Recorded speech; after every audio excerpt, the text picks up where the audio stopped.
Learning objectives. After studying this learning module, students will be able to define staffing, establish its relationship with human resource management, state the need and importance of staffing, describe the steps in the staffing process, state the meaning of recruitment and selection, identify important sources of recruitment, describe the steps in the selection process, appreciate the need of training and development, and explain various on-the-job and off-the-job methods of training. Introduction to staffing. Our assets walk out of the door each evening. We have to make sure that they come back the next morning. These remarkable words by the CEO of a global technology leader indicate the strength and powerfulness of human resource. Nowadays, what distinguishes a successful company from unsuccessful one is the quality of manpower. That is why the acquisition of manpower considered to be one of the most crucial functions of today's management. Staffing. Staffing has been described as the managerial function of filling and keeping filled the positions in the organization structure. In simple terms, it is the process of putting the right person into the right place in an organization. It begins with workforce planning and includes different other functions like recruitment, selection, training, development, promotion, compensation, and performance appraisal of workforce. HRM. Human Resource Management, or HRM, is the function within an organization that focuses on recruitment of, management of, and providing direction for the people who work in the organization. Relation. Staffing is considered to be a gap-filling function in an organization by human resource management. It is the responsibility of human resource manager to estimate the requirements of the employee and make sure that they are appointed at the right time. Responsibilities. The responsibility and function of HRM is not the mere selection and appointment of employees. It begins with the selection process and continues until the retirement of the employees. During these periods, they have to care of employees' queries and problems, their training, compensation policies, promotions, etc. Importance of staffing. Nowadays, human resource is considered to be the most valuable asset of an organization. Hence, as a gap-filling process, it is recognized as the most important function performed by the human resource managers. Building healthy human relationships. Staffing function helps to build proper human relationships in the organization. Smooth human relations are the key to better communication and coordination of managerial efforts in an organization. Key to other managerial functions. Staffing function is very closely related to other managerial areas of the business. The effectiveness of other managerial functions depends on the effectiveness of the staffing function. Human resources development. Skilled and experienced staff is the better asset of a business concern. It inculcates the corporate culture into the staff, which in turn ensures smooth functioning of all the managerial aspects of the business. Long-term effect. Staffing decisions have long-term effect on the efficiency of an organization. Qualified, efficient, and well-motivated staff is an asset of the organization. Maximum utilization of resources. Proper care should be taken while doing staffing process. If right kinds of employees are not available, it will lead to wastage of materials, time, effort, and energy, resulting in lower productivity and poor quality of products. Potential contribution. Staff selection should be based on the ability of the prospective employees to meet the future challenges that the organization need to address.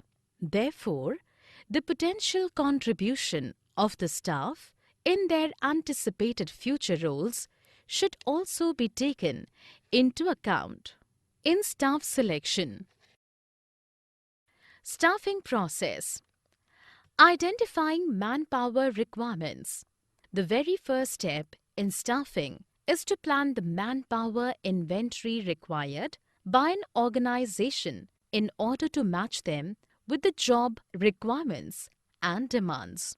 Therefore, it involves forecasting and determining the future manpower needs of the concern. Recruitment. Once the recruitments are notified, the concern invites and solicits applications according to the invitations made to the desirable candidates. Selection. This is the screening step of staffing in which the solicited applications are screened out and suitable candidates are appointed as per the requirements. Orientation and placement. Once screening takes place, the appointed candidates are made familiar to the work units and work environment through the orientation programs. Placement takes place by putting right man on the right job. Training and development. Training is a part of incentives given to the workers in order to develop and grow them within the concern. Training is generally given according to the nature of activities and scope of expansion in it. Remuneration. It is a kind of compensation provided monetarily to the employees for their work performances. This is given according to the nature of job skilled or unskilled, physical or mental, etc.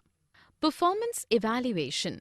In order to keep a track or record of the behavior, attitudes, as well as opinions of the workers towards their jobs, a regular assessment is done by the superiors. Promotions and transfer. Promotion is said to be a non-monetary incentive in which the worker is shifted to a higher job demanding bigger responsibilities.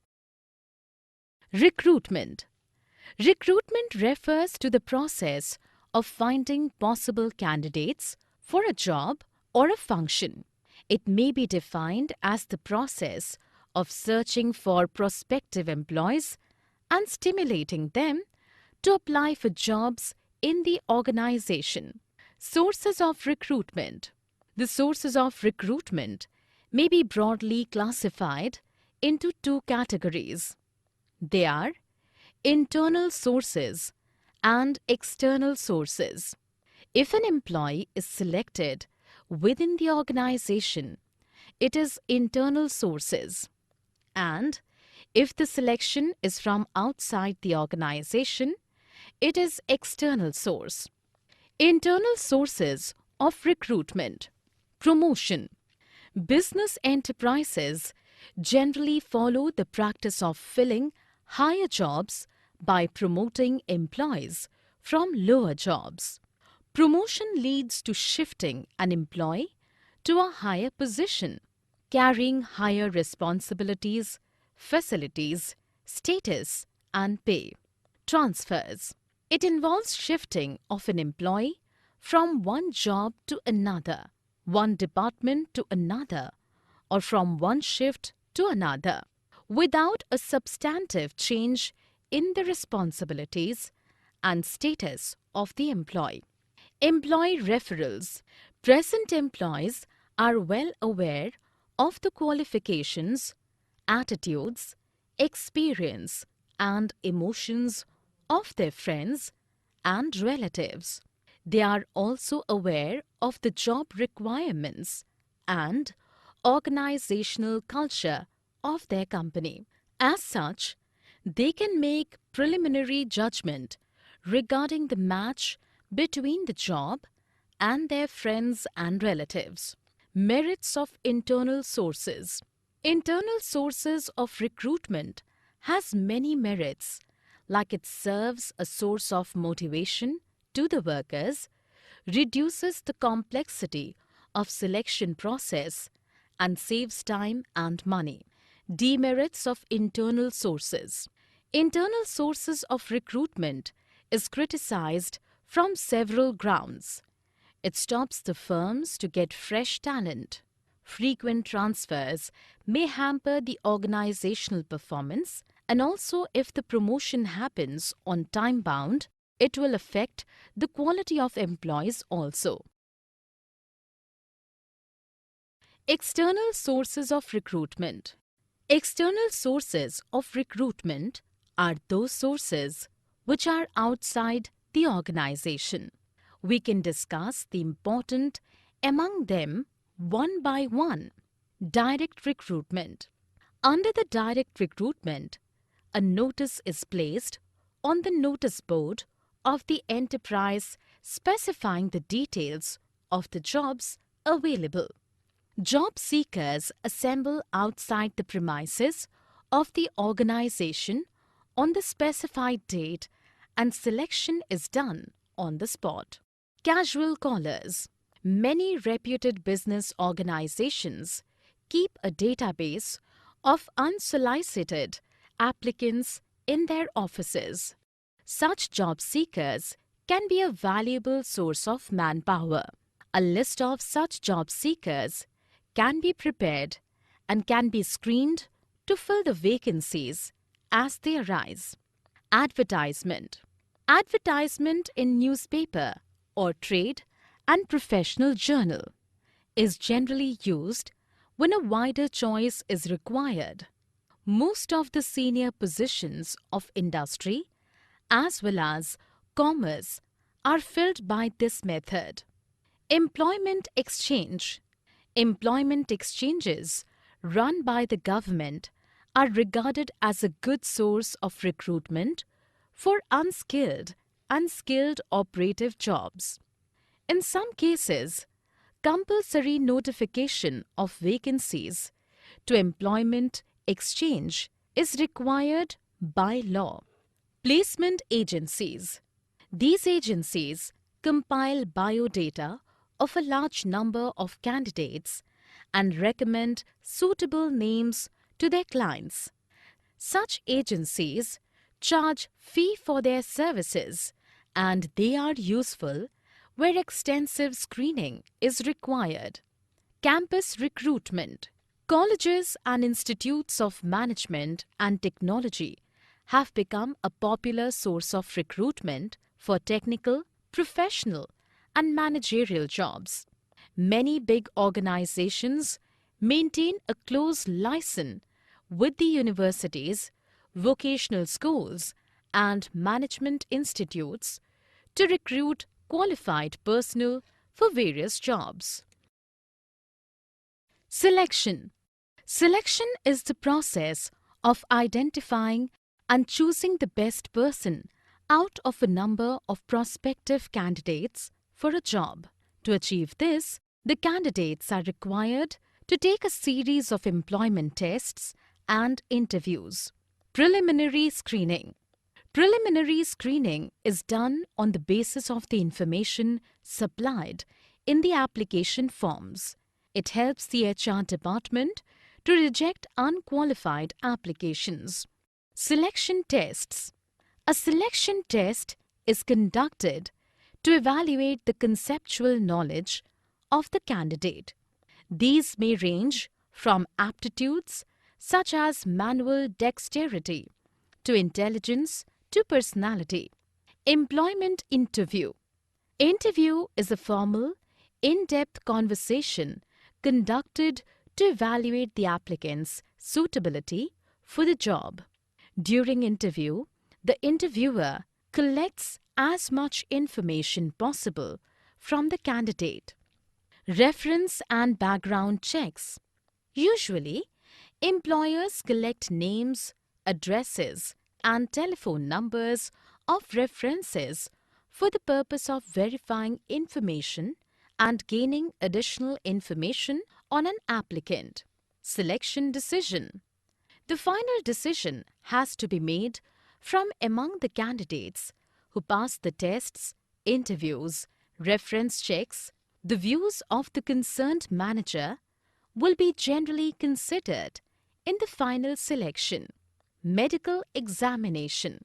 After the selection decision and before the job offer is made, the candidate is required to undergo a medical fitness test.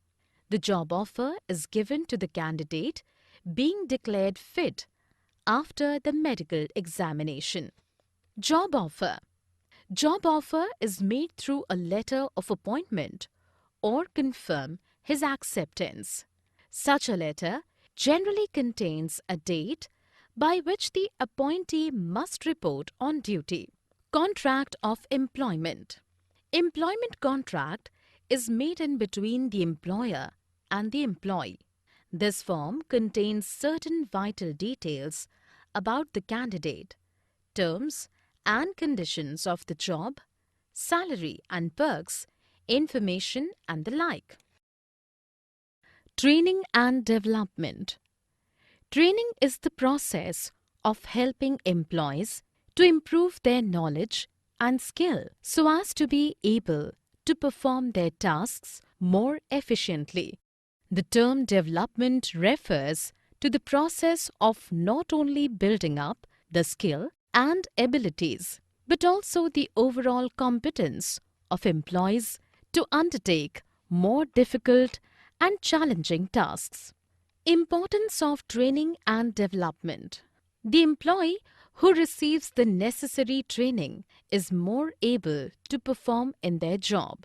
The various points of importance of training are discussed below. Improved employee satisfaction and morale.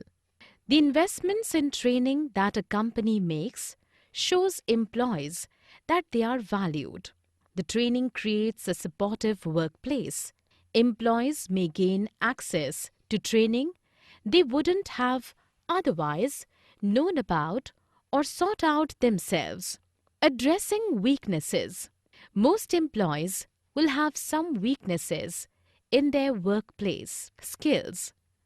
A training program allows you to strengthen those skills that each employee needs to improve. Consistency. A robust training and development program ensures that employees have a consistent experience and background knowledge. The consistency is particularly relevant for the company's basic policies and procedures. Increased productivity and adherence to quality standards.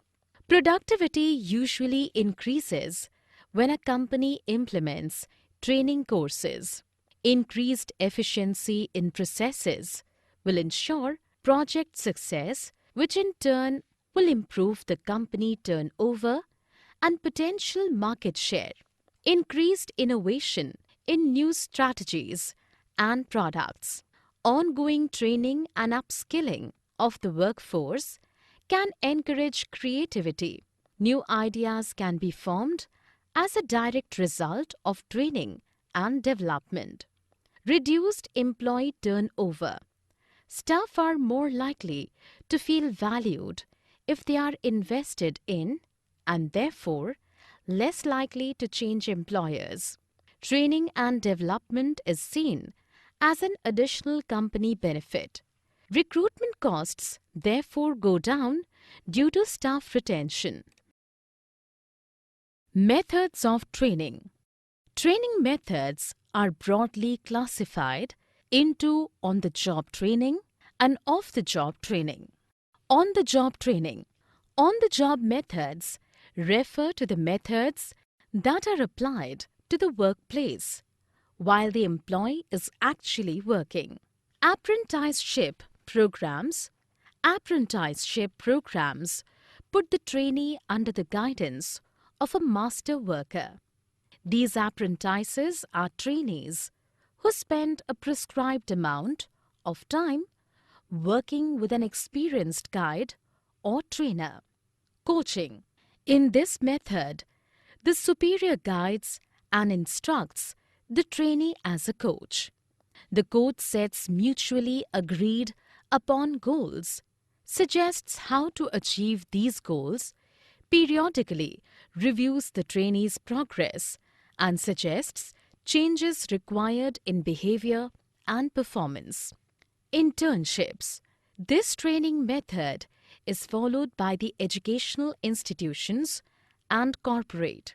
Here, selected candidates carry on regular studies for the prescribed period.